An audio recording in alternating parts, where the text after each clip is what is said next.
lieu, je vais commencer par créer un cadre de partage. Donc, c'est-à-dire qu'il va falloir mettre en place un certain nombre de choses pour pouvoir partager via un site des informations avec mon client. La première chose, c'est que ce client devra posséder un compte Google. Donc, soit je vais lui créer ou lui faire créer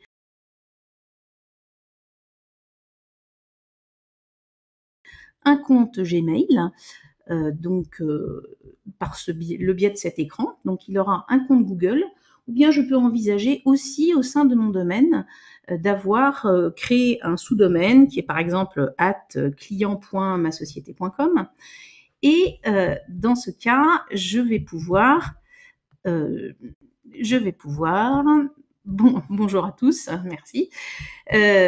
Donc, je vais pouvoir créer des comptes, réserver des comptes Google, Google Apps pour mes clients et créer ces comptes Google Apps dans mon sous-domaine si je ne préfère pas avoir un compte Gmail. Mais en tout état de cause, pour partager un site, il faudra à mon client un compte Google, hein, ce qui n'est pas le cas pour les dossiers partagés. Donc, en effet, en matière de dossiers, je vais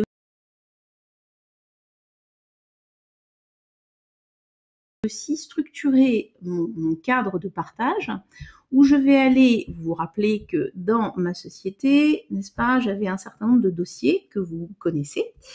Et dans mon dossier client, je vais aller au sein de mon dossier client pour créer un dossier avec le nom de mon client. Voilà. Et à l'intérieur de ce dossier, je vais créer deux sous-dossiers qui vont être mon client Lulicom partage en consultation. Ça va être un premier dossier et je vais créer un deuxième dossier au sein du même dossier client qui va être mon client Lulicom. Donc, alors, dépôt de documents. Pourquoi je crée deux dossiers? Tout simplement parce que si je clique ici, j'ai mes deux dossiers. Ce dossier-là, je vais le partager en mode consultation. Donc, on va dire que l'adresse mail de mon client, c'est une adresse Gmail. Et je vais mettre ce dossier en pure consultation. Tandis que l'autre dossier que j'ai partagé, que j'ai créé, je vais le partager en mode modification car je souhaite que mon client dépose des informations dans ce dossier. Donc, je le partage en mode modification. Donc voilà, je me retrouve avec deux dossiers partagés qui vont me permettre de pouvoir, une fois que je les aurai intégrés dans mon Google Site, qui vont me permettre de pouvoir mettre des documents à disposition de mon client et inversement, mon client va pouvoir déposer ces documents. Bien entendu, vous l'avez compris, tout ça c'est pour éviter autant que faire se peut l'utilisation de la boîte mail avec plusieurs personnes en copie.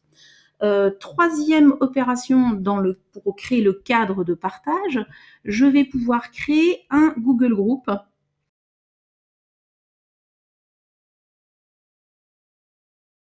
Donc, pourquoi faire? Alors, on va créer ce Google Group essentiellement pour pouvoir communiquer autrement que par mail sur toute la communication un petit peu informelle, sur tout ce qu'on aurait envoyé par mail avant. Eh bien, on va l'envoyer au sein d'un Google Group qui est de type forum questions-réponses. Donc, je vais créer mon Google Group en définissant un forum de questions-réponses et en insérant les membres du groupe, c'est-à-dire en l'occurrence l'adresse Gmail de mon client. Donc, j'ai créé un Google Group. Voilà, et quatrième élément que je vais pouvoir créer dans le cadre du partage, si j'ai un projet avec ce client, mettons le projet que j'ai, en l'occurrence, c'est une campagne, la préparation en tant que société de communication d'une campagne d'emailing pour cette chaîne de magasins Vers Océan. Et dans ce but-là, je vais créer un agenda spécifique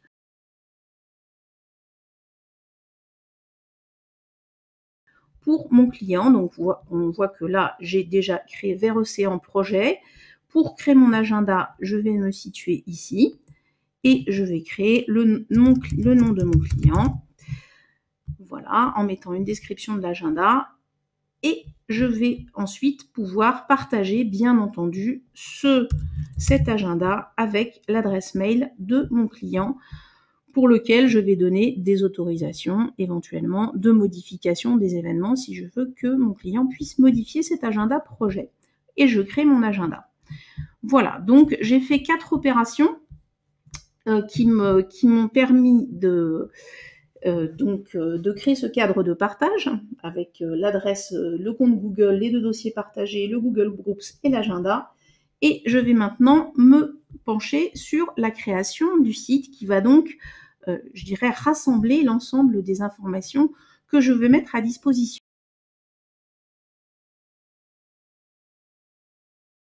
Donc justement, qu'est-ce que je vais faire au départ avant de créer un Google Site directement? Eh bien, je vais déjà concevoir l'architecture de ce site. Je vais me poser la question quelles informations je veux partager avec mon client et je vais dessiner des pages parce qu'un site n'est ni plus ni moins qu'un ensemble de pages. Dessiner les pages dans lesquelles je vais mettre les différents éléments. Par exemple, donc un espace de partage de documents, par exemple donc des informations, questions au fil du projet, un agenda commun. Ça peut être un plan pour que mon client me trouve s'il vient me visiter. Ça peut être une page contact, etc. Donc, je définis ça. Ensuite, je vais m'atteler à la création du site. Alors, pour la création du site, je vais donc un tout petit peu faire le ménage, excusez-moi. Donc pour créer un site, tout simplement, je me retrouve sur la page Google Site de mon compte Google Apps. Et je vais pouvoir créer avec ce bouton créer, vous êtes habitué au gros bouton rouge, donc plusieurs possibilités en matière de création de site. Je vais pouvoir créer un site. Premièrement, un site complètement un modèle vierge que je vais forcément nommer. Ce modèle vierge,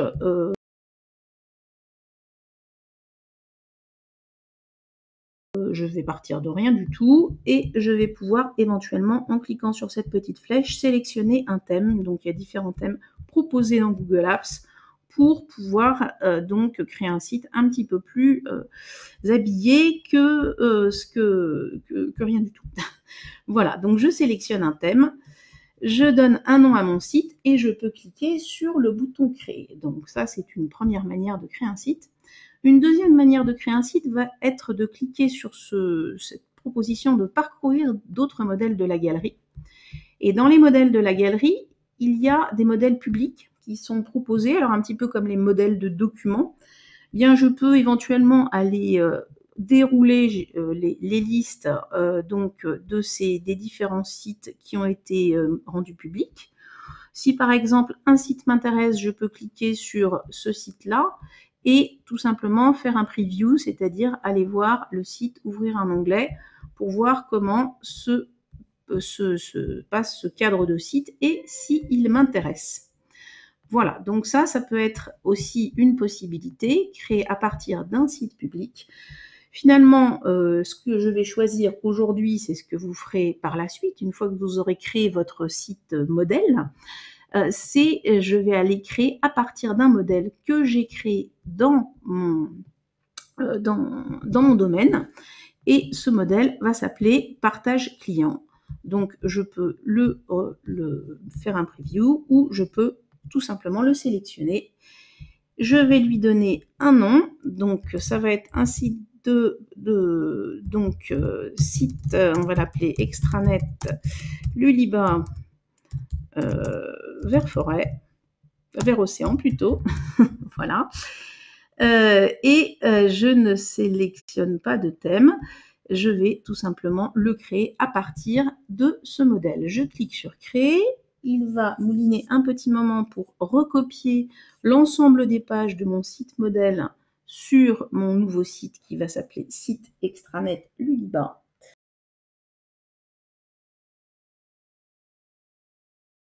voudrais déjà donc créer une en-tête, mettre un petit peu le logo du client sur mon en-tête de site. Donc pour ce faire, comme je vous ai dit dans le bouton plus, une des options que je vais le plus utiliser, c'est gérer le site. Donc je vais gérer le site. Et au sein de gérer le site, j'ai tout un tas d'options à gauche. Je vais choisir la dernière, thème, couleurs et police. Et dans thème, couleurs et police, pour insérer un bandeau un petit peu sympathique, je vais cliquer sur en tête du site et mettre une image en arrière-plan que je vais aller choisir sur mon poste de travail et que je vais donc caler au niveau des options sans juxtaposition et plutôt sur le bas. Voilà. Donc ça, c'est une première chose. Je n'oublie pas d'enregistrer au niveau de mon thème. Et quand c'est enregistré, je reclique sur site Ludicom vers Océan pour revenir sur mon site qui a donc maintenant une en-tête qui va être avec le logo de mon client, par exemple. Donc maintenant, deuxième opération. Alors là, nous avons créé le site à partir du modèle. Maintenant, nous allons créer une page.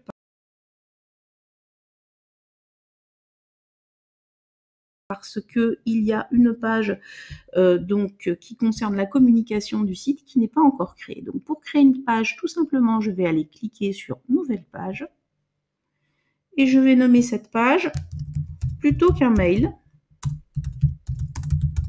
pour être assez explicite.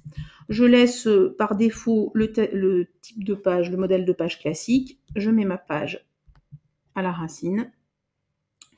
Et dans cette page, qu'est-ce que je vais faire?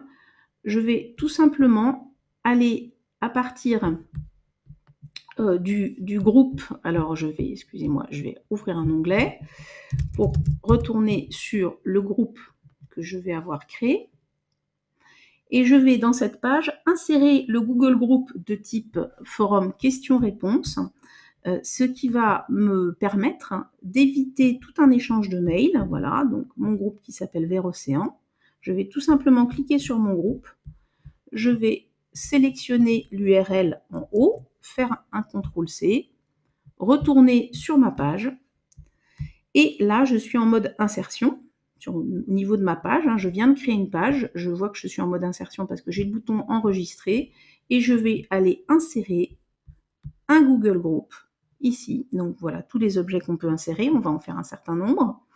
Et je vais tout simplement coller par CTRL-V l'URL de c'est-à-dire le lien vers mon Google Group. Je clique sur OK et je clique sur enregistrer afin de pouvoir insérer cette nouvelle page dans mon site. Donc, c'est-à-dire que je vais guider mon client pour qu'il utilise plutôt cette page au lieu d'envoyer un mail à plusieurs personnes. Donc là, il y a une mise à jour qui est en cours. Donc maintenant, j'ai créé cette page plutôt qu'un mail.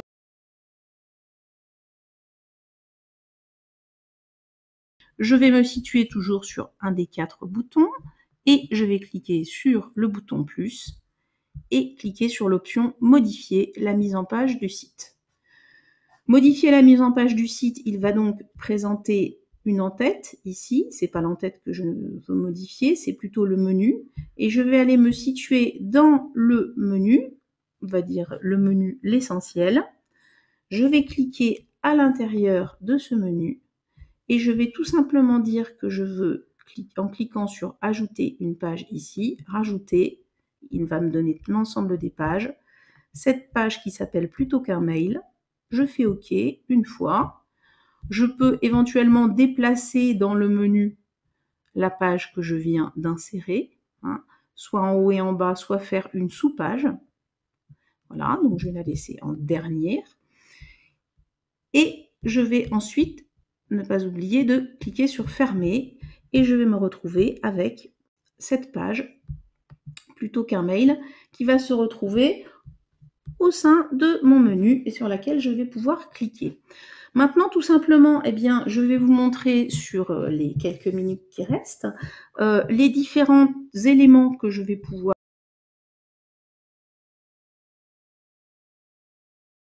mettre à disposition de mon client. Premièrement, j'ai créé une proposition commerciale et je souhaiterais qu'elle soit dans cette page. Donc une proposition commerciale avec laquelle je vais travailler avec mon client. Mon client sera en mode commentaire sur cette proposition. Donc je me situe sur la page de mon modèle de site, qui est donc une page que j'ai mise complètement vide. Je vais tout simplement cliquer sur le crayon pour modifier cette page. Et je vais aller insérer un élément de Drive qui va être un document. On va voir qu'il va aller chercher dans mon Drive et me proposer les documents. Je peux aussi utiliser le moteur de recherche ici, mais les documents auxquels j'ai accès. Je sélectionne la proposition commerciale autour de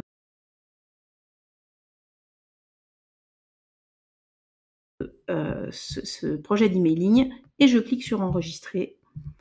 Et je vais me retrouver, donc je vais proposer à mon client d'avoir un accès facile, rapide et direct sans avoir à rechercher dans ses mails ou dans ses dossiers sur la proposition commerciale donc, que j'ai établie avec lui, qui est en mode commentaire. Si mon client veut ouvrir cette proposition, il lui faut cliquer sur le lien qui est tout en bas. Cela va lui ouvrir un nouvel onglet et lui donc proposer cette proposition commerciale qu'il va pouvoir commenter. Donc, une mise en page sur 2 colonnes et tout simplement dans la première colonne, je vais aller mettre le nom de mon entreprise, l'Ulicom, ainsi que mon nom et mes coordonnées, etc.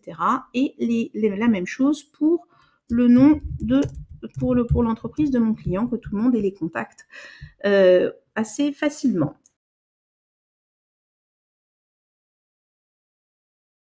Sur Google Maps, donc je vais aller ouvrir un nouvel onglet sur Google Maps et je vais donner l'adresse de mon entreprise. Voilà, rue de Tuéroc à Erquy.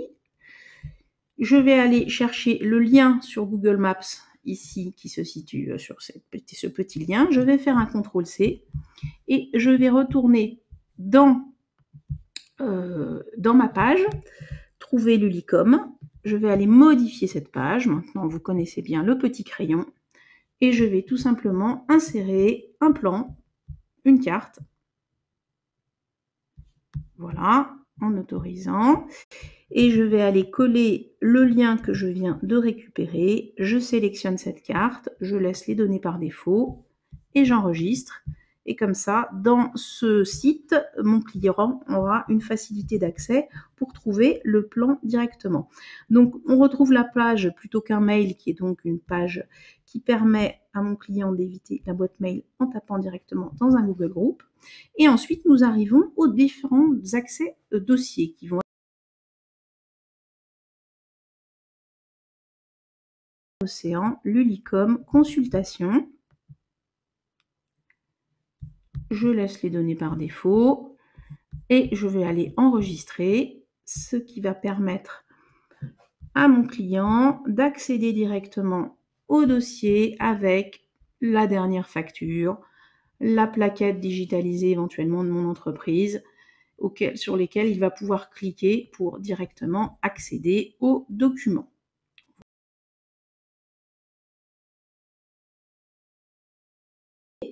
Eh bien, je vais mettre en effet la planification de cet emailing. Vous vous rappelez, au début de cette session, j'ai créé un nouveau calendrier spécifique pour le déploiement de cet emailing chez mon client. Donc, c'est vers Océan Projet. Je sélectionne ce calendrier. Je vais laisser les valeurs par défaut. Je vais enregistrer et je vais pouvoir afficher mon agenda sous la forme de semaine. Et mon client va pouvoir en effet voir les différentes réunions qui sont prévues sur le projet, la planification, et il pourra via le lien Google Agenda qui est en bas, ouvrir directement l'agenda. Et si je lui ai partagé en mode modification, mon client va pouvoir créer des événements dans cet agenda.